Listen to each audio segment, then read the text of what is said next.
Consacrez-vous à Dieu. Shalom bien-aimés dans le Seigneur. Notre méditation du jour s'intitule Consacrez-vous à Dieu, deuxième partie. Nous tirons notre texte dans Daniel 6, 22 qui nous dit ceci. Mon Dieu a envoyé son ange et a fermé la gueule des lions, qui ne m'ont fait aucun mal, parce que j'ai été trouvé innocent devant lui et devant toi non plus. Ô roi, je n'ai rien fait de mauvais. Alléluia. La consécration est la voie sûre de Dieu pour la prospérité. Si vous étudiez l'histoire, vous verrez que les grandes civilisations du monde ont chuté à cause des péchés et principalement du péché sexuel.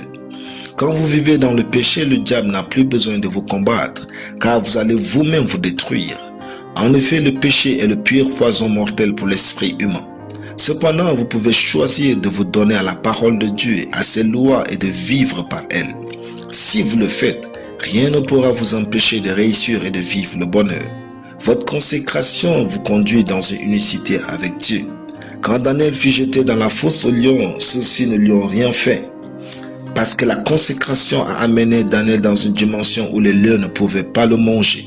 Quand le roi sut qu'il n'avait rien eu, Daniel lui dit, « J'ai été trouvé innocent devant lui, et devant toi non plus, ô roi, je n'ai rien fait de mauvais. » La consécration produit le dévouement. Ensuite, le dévouement conduit à la stabilité, et la stabilité conduit au progrès. Se consacrer, c'est se dévouer à Dieu ou à quelque chose de digne. Daniel était presque imperturbable dans sa marche avec Dieu à cause de son dévouement qu'il procurait de la stabilité. Dans la vie, il faut apprendre à rester quelque part assez longtemps pour pouvoir porter de fruits. C'est tout à fait le bénéfice de la consécration. Consacrez-vous à Dieu. Consacrez-vous à votre famille, à votre ministère et à vos affaires. La consécration va sembler vous donner une vie limitée au début, mais elle finira par vous donner la vie de vos rêves. La plupart des hommes qui ont influencé ce monde et changé le cours de l'histoire se sont consacrés à Dieu. N'ayez aucune relation avec le péché. Chaque jour, éradiquez-le sous toutes ses formes de votre vie par la puissance de votre nouvelle naissance en Christ. Alléluia. Prions. Merci Père pour ta parole. Je suis consacré à toi et je vis dans ta justice, ta sainteté, ta gloire et dans ta prospérité au nom de Jésus. Amen.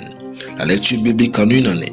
Somme chapitre 36 à Somme chapitre 40. Soyez bénis, c'était le pain du ciel.